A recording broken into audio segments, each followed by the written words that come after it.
There's a wallet on your floor, a handbag slouched beside the chair, a canvas you've been meaning to hang still leaning behind the sofa. Maybe it's a statue by the corner, half wrapped in dust, or your favorite book pile, quietly building next to your bed. These aren't messes. They're just temporary, harmless, or so we think. But what if the things we casually leave on the ground are quietly shaping the atmosphere of our home and not in the way we hope? You might have noticed it. A subtle heaviness in the air. Rooms that feel tired even when they're clean. A string of minor annoyances, lost items, restless sleep, a bit more friction in conversations. We chalk it up to stress, aging, or just a bad week. Rarely do we think maybe the way we're living in our home is pressing down on something deeper. In Feng Shui, the floor isn't neutral. It's not just a surface for walking, it's the energetic root of the entire house. And what we place there, especially thoughtlessly or permanently, begins to anchor energy in ways that ripple through our daily lives. It's not about superstition. It's about sensitivity. Everything has weight, not just physically, but vibrationally. A statue placed too low doesn't radiate protection. A wallet on the floor doesn't invite wealth. Over time, what's meant to uplift us settles. And so do we. This isn't about perfection or spotless living. It's about noticing, becoming more intentional with what we touch, place, and keep around us. Because your home isn't just where you live, it's how you live. And sometimes, the energy that keeps getting stuck is coming from what we've placed too low for too long. Part 1: The invisible drain. Most homes don't fall apart in one day. It's rarely dramatic. It's not the broken faucet or the overdue bills. It's quieter than that. It starts with energy thickening in corners, dragging at your mood, lingering in ways you can't quite explain. One day, you realize something has shifted. You're tired even after a good night's sleep. Conversations feel heavier. There's more clutter, but also less clarity. And in all of it, you haven't moved your furniture. You haven't changed a thing. Except maybe you've started placing more things on the floor, a purse by the door, boxes you meant to unpack, a stack of books for later. No urgency, no concern, just little pauses in intention. But in Feng Shui, those pauses matter, because the floor isn't just a surface. It's the foundation of your home's energy system. Imagine energy like water. It moves across surfaces, fills up rooms, flows toward the places you use most. Now picture throwing rocks in a stream. Slowly the current changes. It thickens, stagnates. Maybe it even floods in places it shouldn't. That's what happens when your floor becomes a parking lot for things that hold meaning. Feng Shui teaches us that what we place on the ground is either grounding or draining. There is no neutral. Your floor, energetically, is the lowest vibration zone. It's where energy settles, slows, and often gets stuck. So when meaningful items, wallets, clothes, art, books are placed there, even temporarily, they absorb the weight of that space. And then, that weight enters your life. Maybe not all at once. Maybe just as a slow leak. Finances that never seem to stretch. Sleep that's never fully restful. Motivation that disappears just before it turns into action. The drain is invisible, but its impact is not. That's why some homes feel peaceful even when they're simple, while others, clean, expensive, well-decorated, still carry a subtle unrest. It's not the price of your furniture.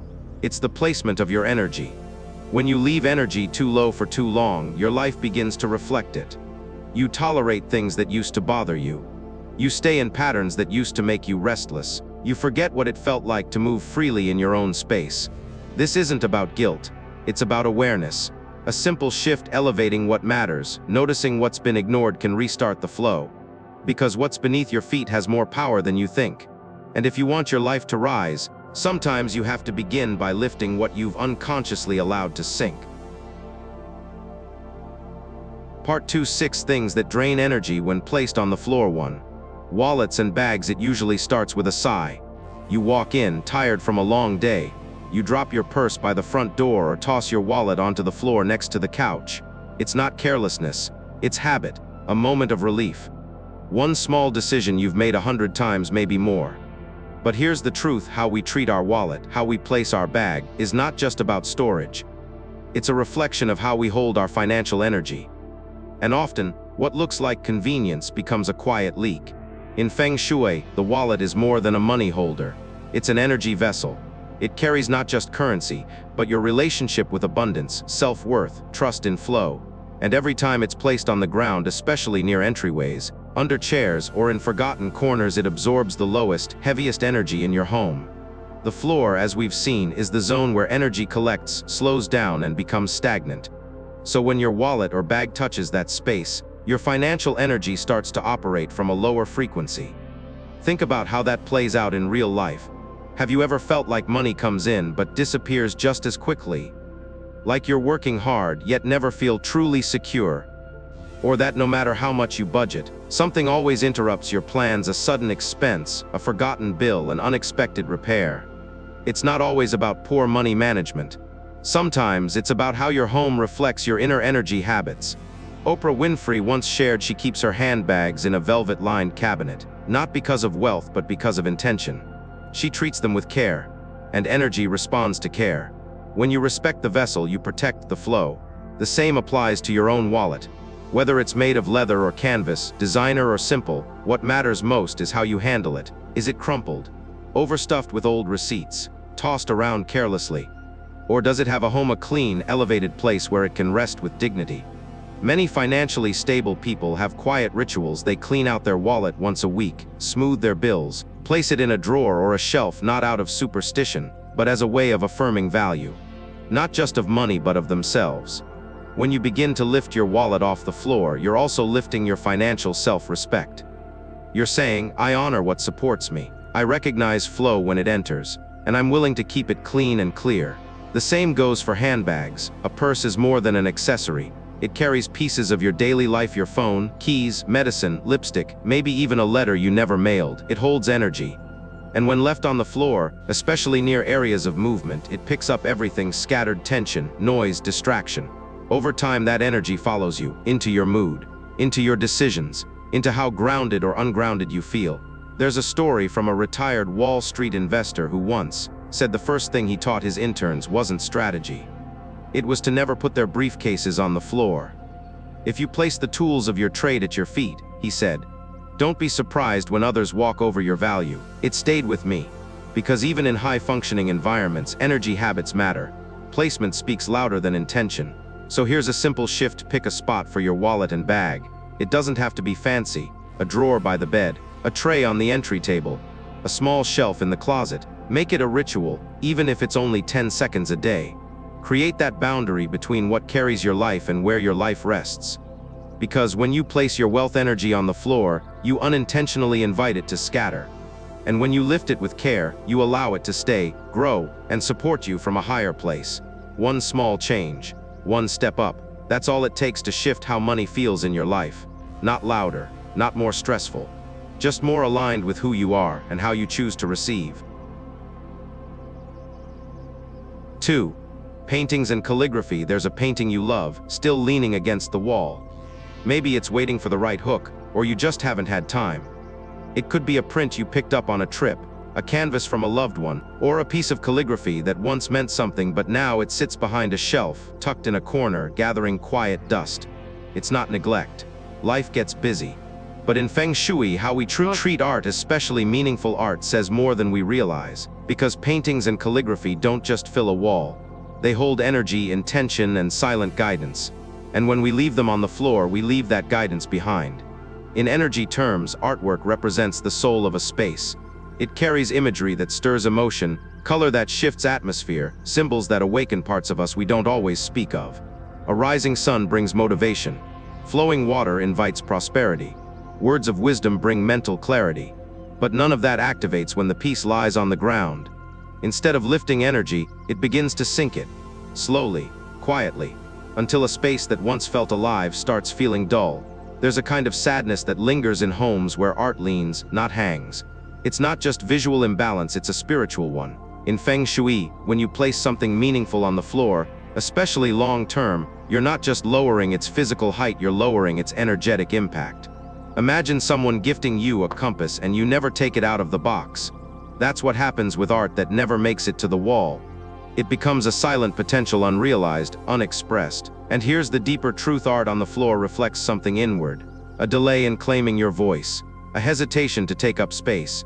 We often say we're too busy to hang it, but what we're really saying is it's not urgent to honor this piece of who I am.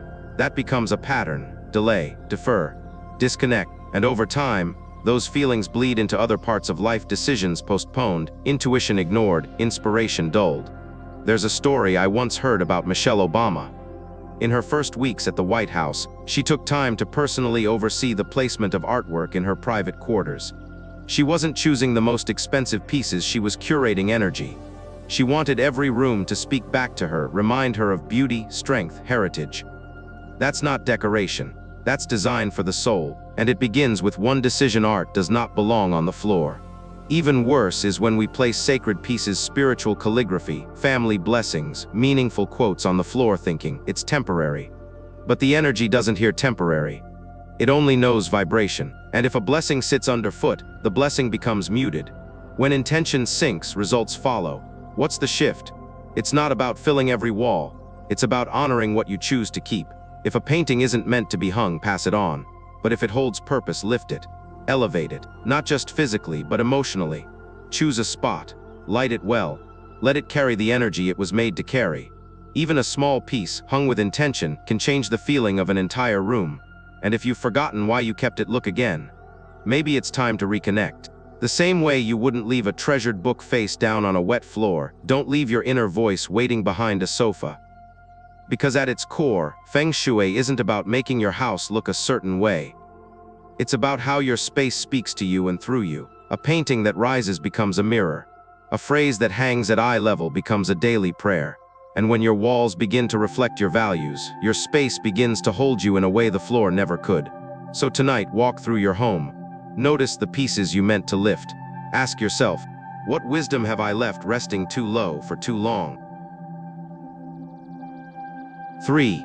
Statues somewhere in your home. There might be a small statue, a Buddha tucked near your bookshelf, a god of wealth placed beside your entryway, a spiritual figure someone gave you years ago now resting on the floor, waiting for a better spot.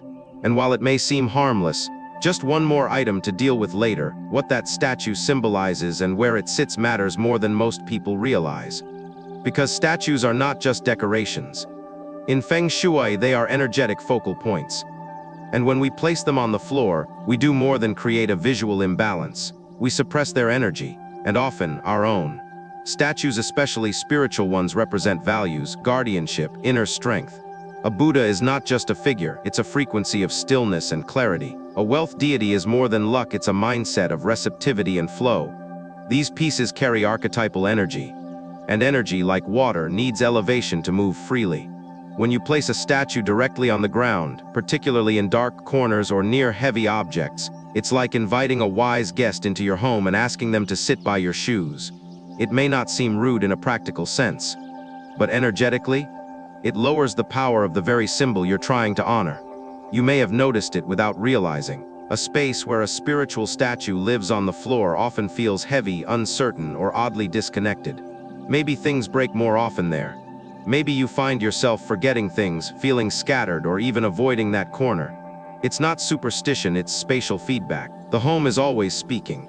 And sometimes it's saying you've placed what matters too low. There's a well-known story from Arianna Huffington. Before launching Thrive Global, she redesigned her meditation room. One small change made the biggest difference. She raised a seated Buddha from the floor to a wooden shelf.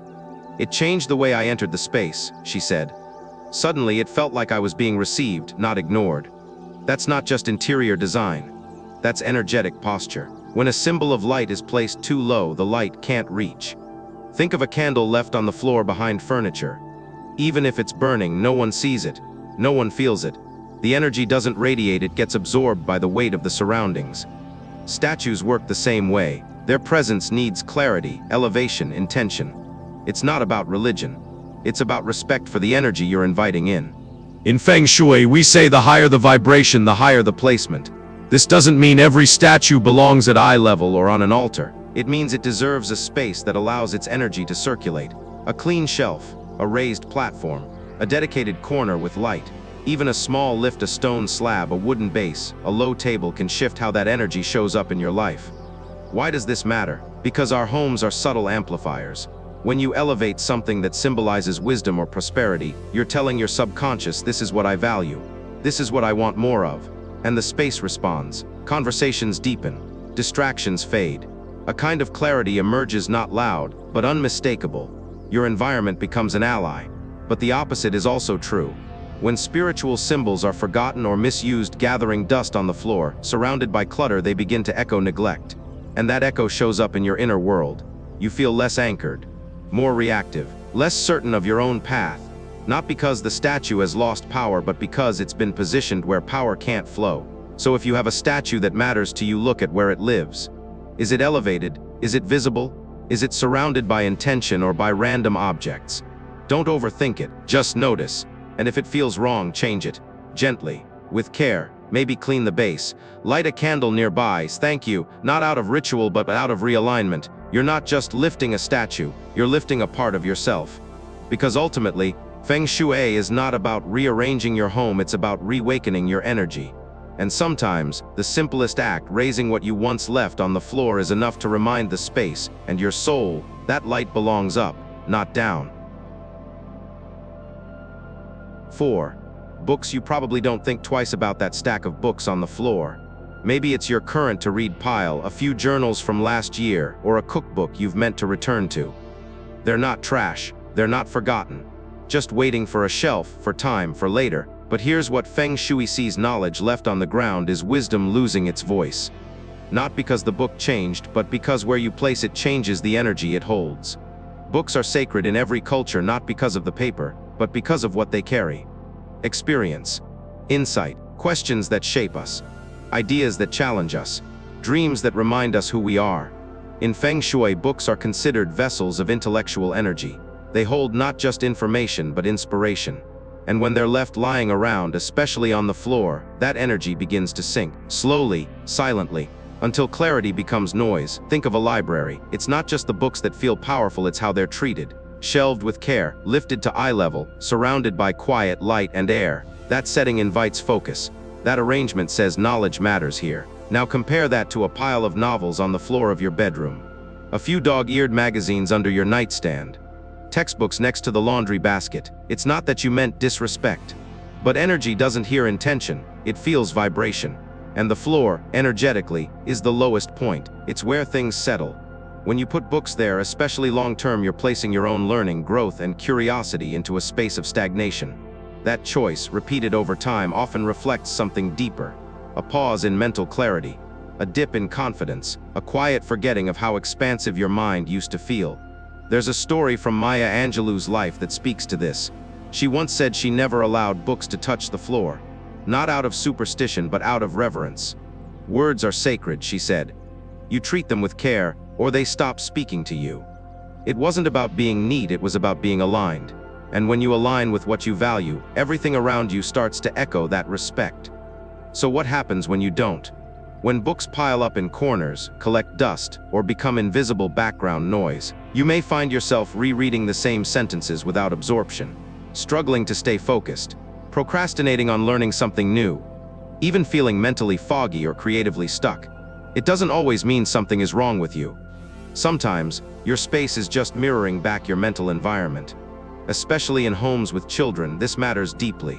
When books are respected, lifted, displayed, curated, it sends a message that learning is alive, welcome, and encouraged. Kids don't need expensive shelves. They need the energy of attention.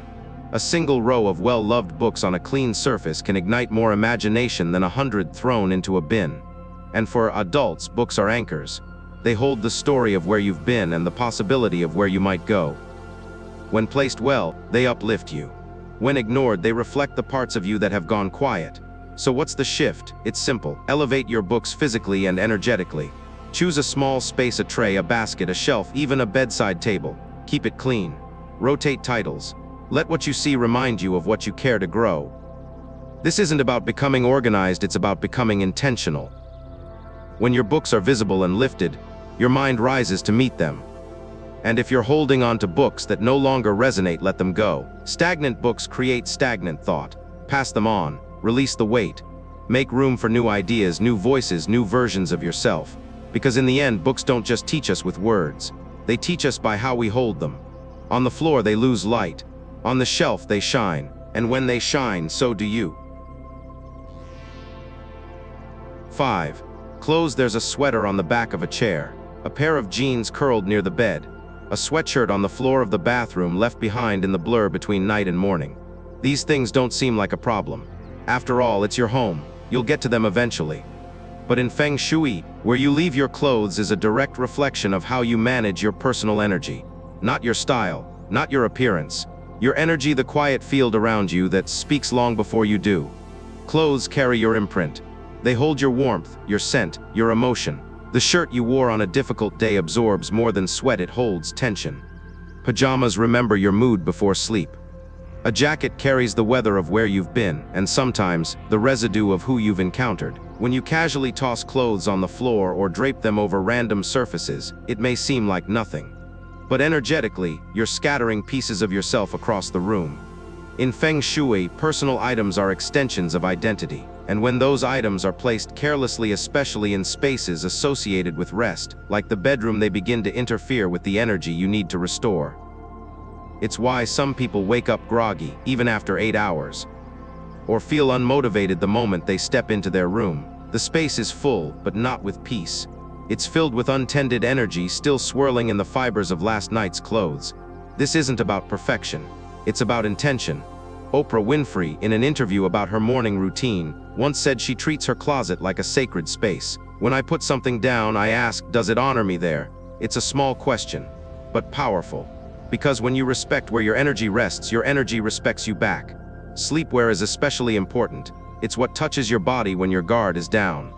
When you're dreaming, releasing, repairing. If those clothes end up on the floor near feet, near moisture, near forgotten corners, your inner energy becomes vulnerable.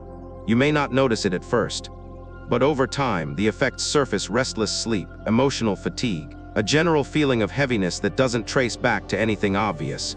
That's how energy works. It whispers before it weighs you down, and it's not just yours. Energy shared through clothing spreads in shared space. In a household, one person's mess can ripple into everyone's emotional field. A child's room filled with tangled clothes often reflects scattered focus or mood swings. A partner's pile in the hallway may be a sign of stress they haven't voiced yet. The environment is never silent, it's just waiting to be understood. So what can you do? Start simple.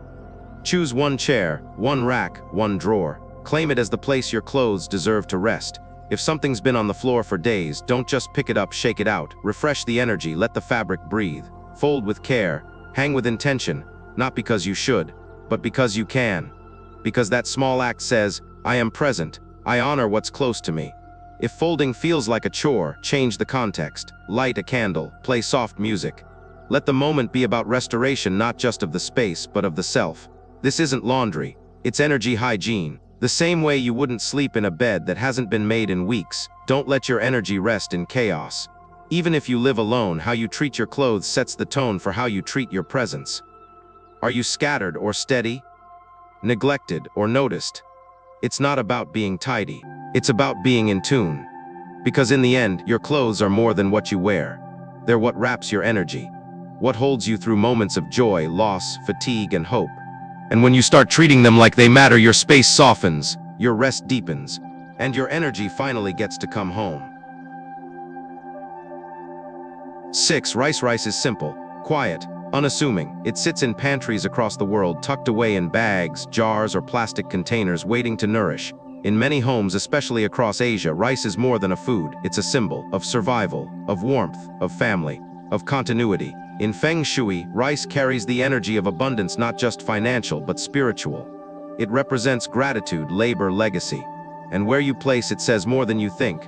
Most people store rice without thinking. On the floor of a pantry, beneath a kitchen shelf, in a plastic tub pushed to the back of a cupboard.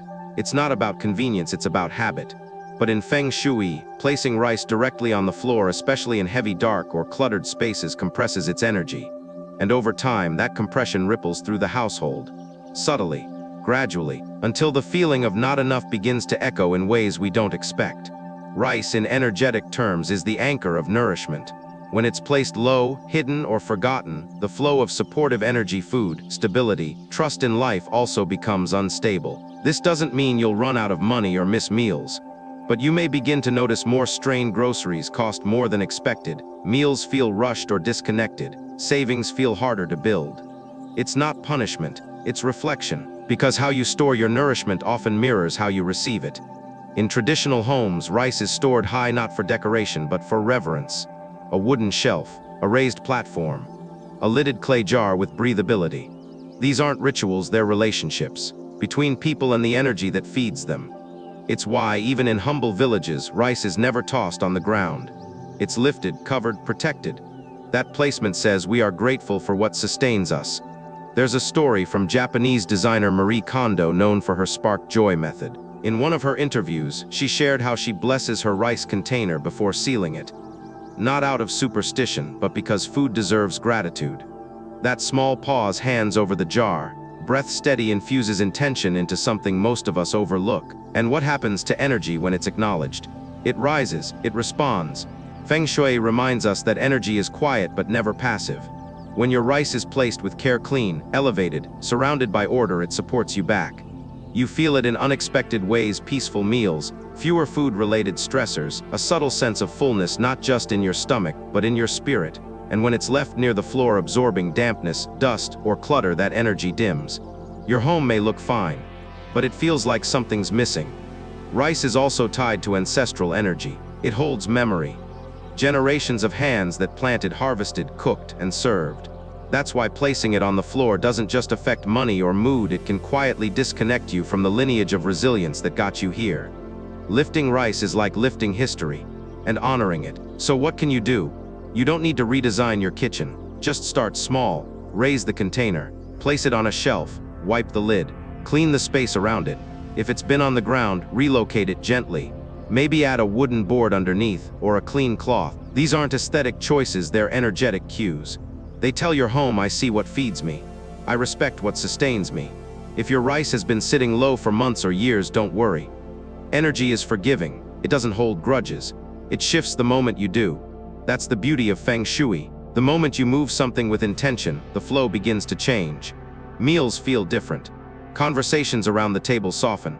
Scarcity fades, not in your bank account first, but in your breath. Because at the heart of this, rice isn't about calories. It's about presence. And when you lift it up, you remind yourself, abundance doesn't come from more, it comes from how deeply you value what you already have. Part 3: What to place on the floor to uplift energy. Number 1. Light-colored rugs. Sometimes, a room doesn't feel heavy because of what's in it, but because of what's missing beneath it. We clean, we organize, we add things to the walls, but the floor, the foundation of energy, remains overlooked. If the floor is the skin of the home, what you place on it isn't just decoration, it's direction. And one of the simplest, most quietly powerful ways to lift the energy of any room is a light-colored rug. Not just any rug. Not just a bold pattern or a dark wool statement piece, but a rug in cream, ivory, pale gray, or soft beige. These colors don't shout, they soothe. They act like morning mist, softening what's harsh, gently guiding the flow of energy where it needs to go. In Feng Shui, color is vibration, and light tones hold the vibration of clarity, breath, and expansion. When you place a light rug on the floor, especially in transitional areas like entryways, under a coffee table, or beside the bed, you're not just adding comfort. You're calming the entire room. Think of it this way: energy moves like breath. Fast in open areas, slower in narrow spaces, sometimes chaotic when there's nothing to hold or soften it.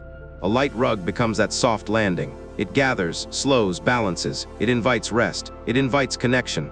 That's why a rug isn't just about style. It's about how your home feels underfoot, how supported or scattered you feel the moment your soles touch the ground. There's a reason meditation spaces, healing rooms, and even newborn nurseries often feature pale flooring or soft textures beneath. It tells your body you are safe here. It tells your energy you can settle. But it only works if it's clean. A dusty rug traps energy. A stained one holds emotional residue. That's why light-colored rugs must be maintained, not just vacuumed, but renewed. Wash them, shake them, let sunlight touch them. Because when the rug is light in both color and energy, the space it anchors becomes a sanctuary. In Feng Shui, we say the rug is like the breath between steps. If it's light, soft, and respected, every movement in the room feels easier. Conversations flow more gently. Sleep deepens. Morning routines begin with more clarity. It's a shift that's subtle but unmistakable once you feel it. So ask yourself, where in your home feels a little too loud, too restless, or too cold? Could it be that the energy is running wild without a soft place to land? Try placing a light rug there. Not as an afterthought, but as an act of care. Let it be the first thing your feet meet in the morning. The quiet field your guests step onto when they enter. the patch of softness your evening unfolds on. Because in a world that often feels hard beneath us, creating softness underfoot is not a luxury, it's a quiet revolution. And sometimes, all it takes to shift your home's energy is the decision to lay something light at the very foundation. Number 2. Potted plant with round leaves. There's something about a plant that changes a room the moment you bring it in, not just visually but energetically. The space softens, the air feels cleaner, the mood lighter. But in Feng Shui, it's not just about having greenery, it's about the kind of plant and where you place it. And when it comes to lifting energy from the floor up, few choices are more quietly powerful than a potted plant with round, soft leaves. Why round? Because sharp angles cut energy. They create tension visually and vibrationally. But round leaves, especially those that are soft, glossy, and flexible, hold a vibration of harmony. They invite balance. They symbolize growth that is gentle, steady, and safe. Think of it as the difference between standing in a forest clearing and walking through a hallway of sharp corners. One welcomes you, the other challenges you. A plant with round leaves says stay a while. Exhale. In Feng Shui, placing a plant with this energy directly on the floor does something very specific. It connects vitality to your home's foundation. It breathes life into corners that might feel stale. It draws the eye and energy downward in a healthy, grounding way. But only if you place it with awareness. The best locations: beside your couch, near your desk, in entryways where people pass. These are areas where energy moves fast, where a plant can act like a filter, absorbing noise, calming movement, returning breath to spaces that feel overworked. But a plant is a living being. It needs care to keep giving energy. It needs light, water, attention. That's why Feng Shui warns against placing plants in dark, stagnant corners no matter how pretty they are. A plant left without light begins to decay. And that decay, even subtle, shifts the room's vibration from nurturing to neglect. You may not notice it right away, but your body will. You'll avoid that space. You'll feel drained near it. Because the plant is not offering energy, it's asking for help. That's why when you choose a plant for the floor, light is just as important as leaves. Place it where it can drink sunshine. Let it be seen, not hidden. Let it grow. Let it reach. Because every new leaf is a sign that energy is moving again, not just in the soil, but in your home. There's a story from a well-known interior designer in Los Angeles. She once said she never finalizes a space until she adds one soft plant touching the floor.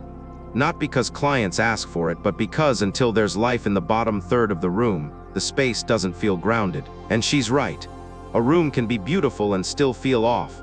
A plant with round leaves reconnects the space to something ancient, living, stable.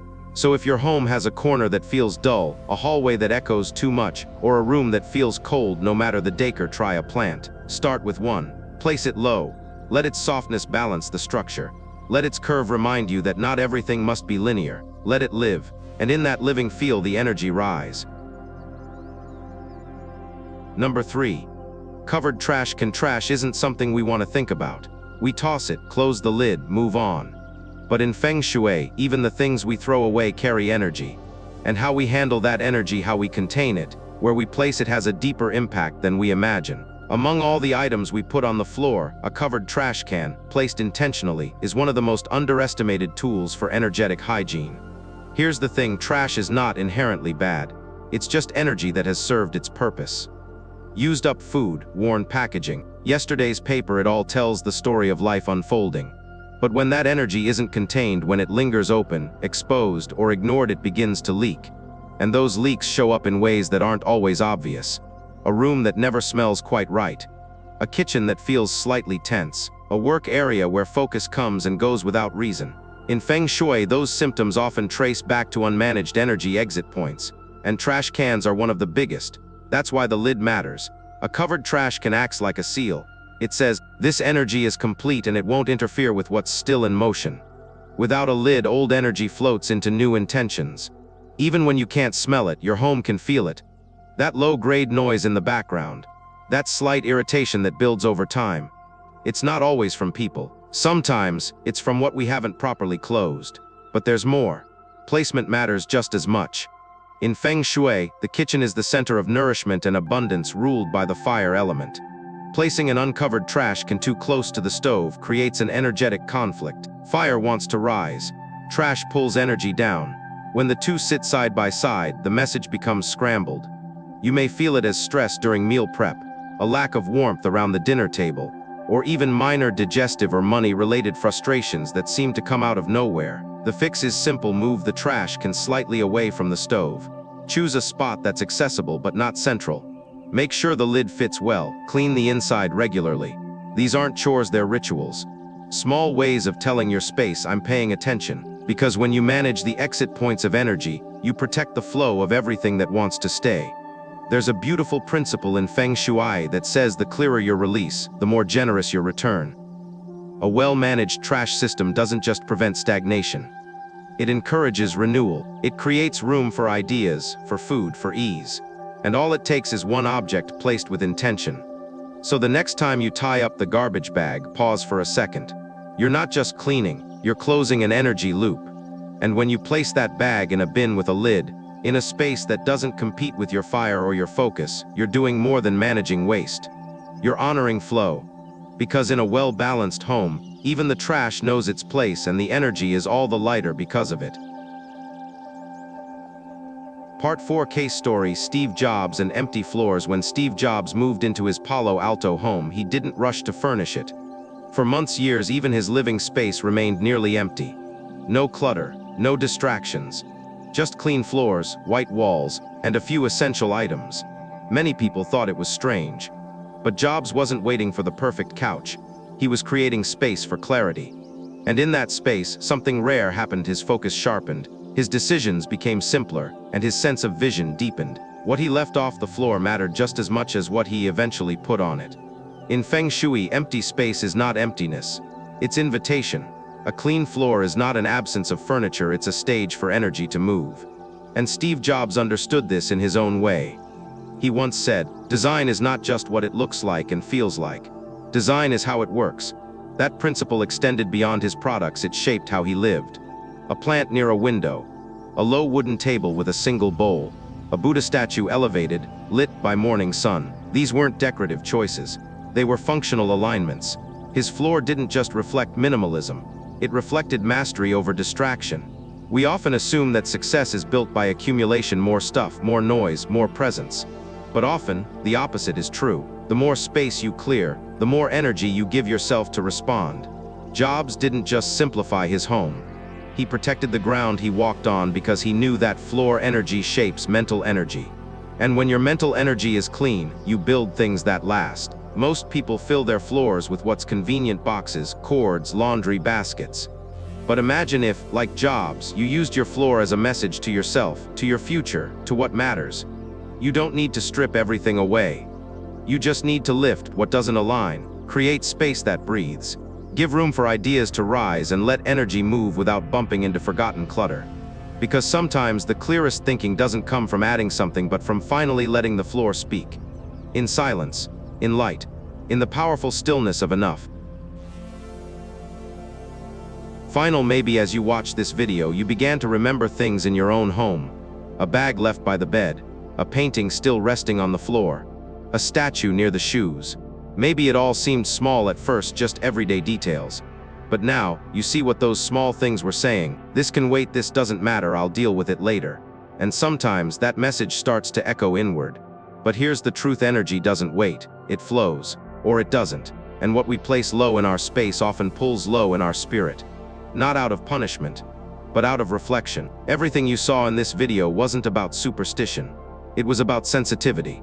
Sensitivity to your environment, to your peace, to the quiet power of where you place what matters. We explored how a wallet on the floor quietly lowers your financial confidence. How paintings and calligraphy, when left leaning in silence, mute the voice of inspiration. How statues placed too low lose their radiance and stop protecting. How books stacked beneath our feet begin to reflect minds that feel heavy and unfocused. How clothes on the floor hold emotional clutter. And how rice, the soul of abundance, should never be placed where nourishment gets compressed. And yet we also saw how simple the shift can be. A light rug softening the floor beneath you. A rounded plant anchoring life into forgotten corners. A covered trash can, quietly managing release and closure. None of this is dramatic. None of it requires perfection. It only asks for presence. And if you've made it this far, truly watched, truly felt, then you already have that presence inside you. You're someone who cares how your space feels. Who knows that home is not just a structure, it's a mirror, and every small shift you make toward balance, toward beauty, toward intention ripples outward. So thank you. Thank you for giving your attention to something that often goes unnoticed. Thank you for staying not just with this video, but with yourself. And if you've heard even one sentence here that lingers, let it move something. Let it lift something. Let it remind you that everything you touch holds energy. And you, just by noticing, are already transforming it. I wish you a home that breathes with you, a floor that rises to support you, and a path that clears one mindful step at a time. Until next time, take care of your space and it will take care of you.